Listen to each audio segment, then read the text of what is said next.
Bonjour et bienvenue à la Voix de Yeshua, la rubrique spirituelle du Centre Yeshua. Le thème de notre rubrique de ce jour est « De la préexistence à l'immortalité spirituelle ».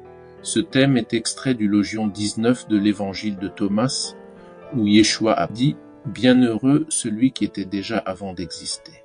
Si vous êtes mes disciples et que vous comprenez mes paroles, ces pierres vous serviront.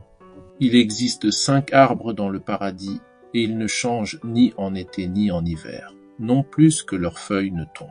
Celui qui les connaîtra ne goûtera pas la mort. » Dans ce Logion 19 de l'Évangile de Thomas, Yeshua aborde les thèmes de la préexistence, de la connaissance qu'il met à la disposition de ses disciples et de l'immortalité spirituelle.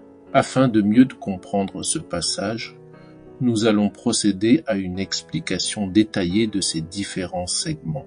Yeshua débute son propos avec l'énoncé « Bienheureux celui qui était déjà avant d'exister ».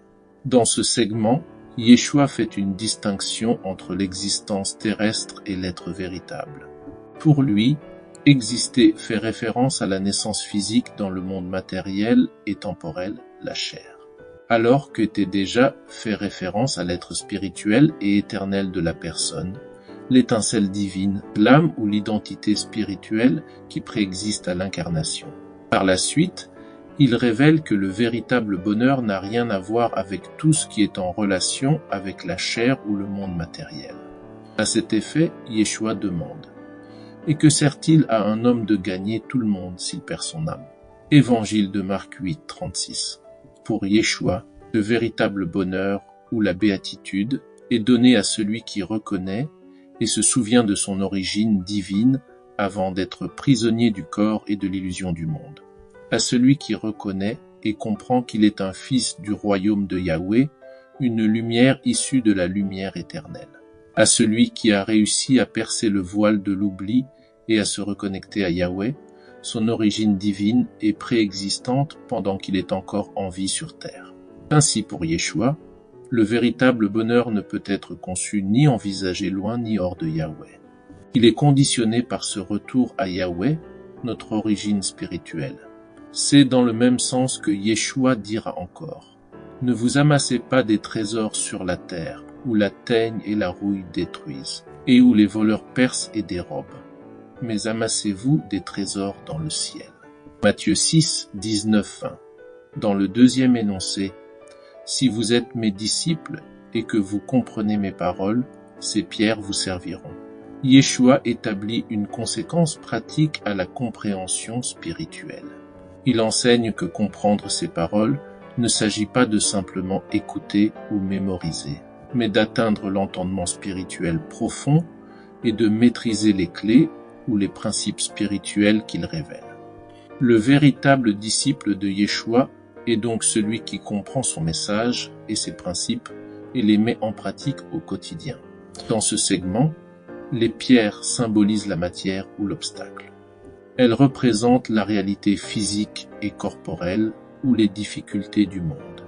Yeshua révèle donc que son véritable disciple, l'homme éclairé et éveillé qui comprend ses enseignements et met les principes de celui-ci en pratique, n'est plus dominé par la matière ou les contraintes physiques.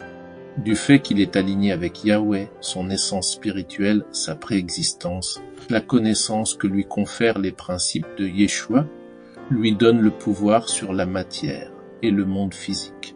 Désormais, la matière devient un outil ou un serviteur plutôt qu'un maître ou un obstacle. Yeshua montre que c'est le spirituel qui commande le matériel. Dans le dernier segment du Logion 19, Yeshua déclare « Il existe 5 arbres dans le paradis et ils ne changent ni en été ni en hiver, non plus que leurs feuilles ne tombent. Celui qui les connaîtra ne goûtera pas à la mort. » Par ses propos, il aborde la question de l'immortalité spirituelle et de la connaissance qui mène à celle-ci. Dans le même segment, Yeshua utilise le mot « paradis » qui renvoie au royaume de Yahweh, l'état d'unité avec Yahweh. Il utilise aussi le mot « arbre » pour illustrer l'idée de croissance, de développement et de perfection spirituelle.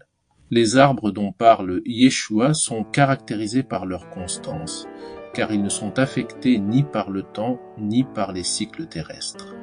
Ils représentent une réalité éternelle et immuable, par opposition au monde terrestre soumis au changement et à la corruption. Ces arbres sont les valeurs, les lois et les vérités du royaume de Yahweh, dont la connaissance nous donne la victoire sur la mort spirituelle et nous conduit à l'unité avec Yahweh. Connaître ces arbres, c'est connaître les lois de l'éternité et les vérités du royaume de Yahweh. Ces arbres représentent les qualités immuables de Yahweh, sa perfection, ses attributs communicables qu'il partage en partie avec les hommes. Ce sont l'amour, la justice, la bonté, la sainteté et la miséricorde. C'est justement pour cette raison que Yeshua recommande à ses disciples et aux hommes en général d'eux. Soyez donc parfaits comme Yahweh votre Père céleste est parfait. Matthieu 5, 48. Ainsi pour Yeshua, afin d'avoir la vie éternelle dans le royaume de Yahweh, l'homme doit développer ces 5 qualités qui sont exclusives aux fils et filles de Yahweh. De manière plus concrète, pour vaincre la mort spirituelle, l'homme doit aimer Yahweh et son prochain de manière inconditionnelle, inébranlable, désintéressée et sans mesure.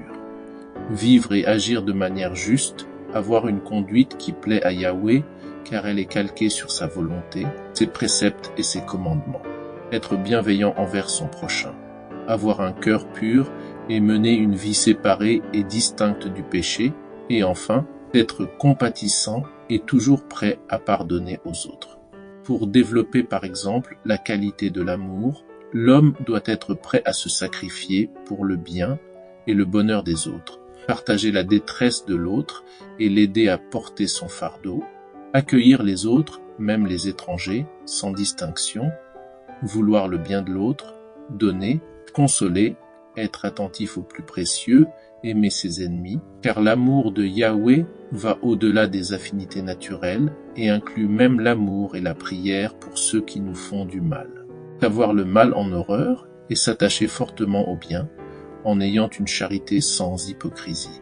Pour développer la justice, nous devons marcher humblement avec Yahweh, en manifestant une obéissance par amour. En résumé, nous les hommes sommes sur terre dans le but de retourner à Yahweh et de nous unir à lui, ayant fait grandir en nous ces qualités qu'il nous a transmises. Pour Yeshua, la vie éternelle et l'immortalité sont le fruit d'un travail de transformation intérieure et profonde de soi. En retrouvant cet être avant d'exister, le disciple de Yeshua acquiert la maîtrise du monde matériel et de l'éphémère et reçoit la vie éternelle. Dans ce Logion 19, Yeshua affirme que celui qui a maîtrisé la vérité spirituelle n'est plus esclave des lois du monde. L'ordre est inversé. Au lieu que le corps serve d'obstacle à l'esprit, c'est l'esprit éveillé qui fait que la matière lui serve et lui soit soumise. Pour Yeshua, lorsque nous retournons à Yahweh, il nous permet d'acquérir la maîtrise sur le monde physique et matériel aussi bien que le pouvoir sur les réalités mondaines. Cette maîtrise nous conduit à la vie éternelle, car nous avons cessé de vous identifier à ce qui est mortel et éphémère.